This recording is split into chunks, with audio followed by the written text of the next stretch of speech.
are you guys? Good, how are you? Good. Good. Thank you so much for talking to me today. My first question is for both of you. The characters that you guys play, it is safe to say that there is a lasting impact on each person as an individual from your guys' relationship and that ending. What have you guys learned from each other that has made a lasting impact on yourselves and maybe you'll take to a next role? What have we learned from each other? From each other. Interesting. I have learned the art of telling jokes. Oh, yeah. From Chiwetel. I hope you take this home and this kind of like, the dad joke. He is a dad joke extraordinaire. Wow. No, on a more serious note, I mean, I've learned so much from working with him. I mean, he's the most brilliant scene partner. All I had to do was be present and listen because everything that he was giving me was just so much, and I was able to just react to it rather than having to really do any work myself. I just had to listen, and that's such a treat. So I don't know if I've learned how to do that, but I now want that from other actors. I kind of feel the same way, actually. That I feel like that the first scene that we did was the big long telephone call, and I feel like in so many other with so many other actors, you could feel that sort of there could either be a sort of disconnect or, that it wasn't because Karen was just going to be the voice in the other end that day, and you were shooting it the next day or something. That sometimes an actor, not through a fault of their own, maybe they just haven't worked out what they're going to do in that scene. Because it's not their day on camera, so they don't 100% know. So they're sort of reading the lines or whatever. Even if they're actually physically present or around. But Karen was so completely there, when we were doing it, and I mean, you may have been reading it, I don't know, but no, I was using it to learn my lines. It felt so completely kind of present and alive, and a real conversation that it was just easy to forget any of the other sort of details and just flow with it, which is definitely something I deeply appreciated, and and again, like you, I have an expectation now. Yes. For everybody else. Set the bar really high for everyone else. I love it. You mentioned feeling alive, Chiwetel. When I walked out of this movie, it hit home a little bit for me because I was raised by my grandparents and I saw myself a little bit in Chuck. So maybe I was more emotional than the average viewer, but I felt alive, but also sad, and I felt like I was grieving, but I also felt inspired. Are there any films or forms of art, books, music that inspire you guys or have given you guys a visceral reaction like that? I mean, so many. I feel like it's hard to even begin to I would say I would start with in the kind of Stephen King universe, that this film, speaks to the same sort of, when I saw the Shawshank Redemption,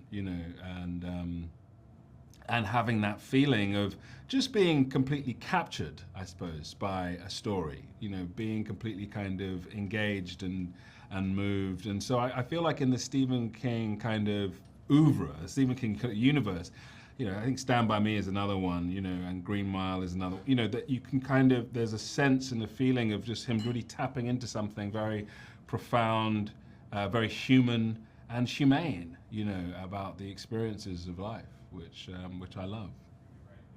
Yeah, I think so. When I was about 18, I'd watched a lot of teen horror films and things like that. But then someone sat me down and was like, you could watch these films. And he showed me American Beauty and Trainspotting. And I was just like, this is what films can be like. Oh my goodness. And so American Beauty is something that's always stuck with me. I just related to those characters so much. It was such a great exploration into people and human behavior and all of that. And actually, weirdly, some similarities between that and the life of Chuck, because it's about a man kind of abandoning, all the social norms and just going, I'm going to be who I really am, and get out of these constraints that I have. And that, so I just love that film. Absolutely. Thank you so much for sharing that with me, guys. That is my time, so I hope you have a wonderful rest of your day. Thanks. Thank you. And you. Thank you so much for speaking with me. Bye-bye. How are you guys? We're good. How about you? Good. Thank you for speaking to me today, Mark and Benjamin. I'm going to start with Mark. Excuse me, Albie, I almost called him Alfie, is acutely aware of just humanity and our mortality. And I was wondering what about his character, since he doesn't seem to be a very joyful character to inhabit, made you want to play this role? Anything that's challenging. I love doing things that I've never done before. Of course, you know, the fact that Mike was involved, having had such a great experience on The Fall of the House of Usher, I really wanted to work with him again. And almost before I even read it, I thought, well, if Mike thinks I can do this, I trust him enough that I can. But you're right, Albie's had a life that has been tragic, the loss of the daughter and the son-in-law, you know, and a potential granddaughter. So his life sort of has these tragic elements in it. So he takes joy in his wife and his grandson. Yeah. And what really gave me a clue to who he was when he discovers that young Chuck thinks math is boring. Math is something else, too. Some math that's called statistics or probability, it can tell you stuff about your future.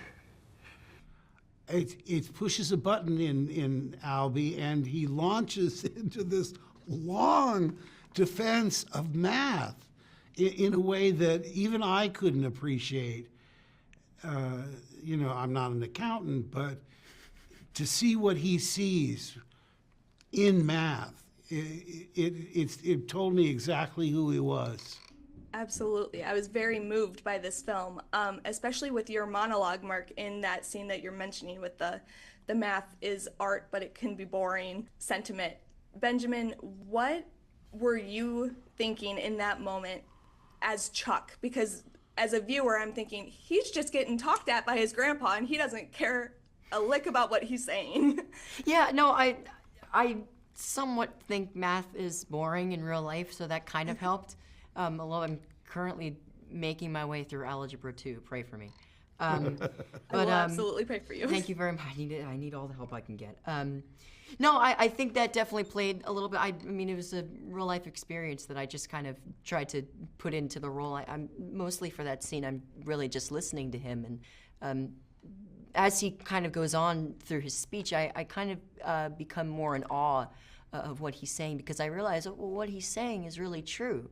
And again, that wasn't really a problem either, because it's really cool when you're getting lectured by Mark Hamill. So, so that kind of came a little bit easier than normal too. But I think the fact just being there with Mark and Mike and that whole day of just being there with the both of them, it really kind of it was just really. And his character is almost startled by all this information that, wow, if my grandpa thinks it's that compelling, maybe there's something I missed. So he's open to ideas.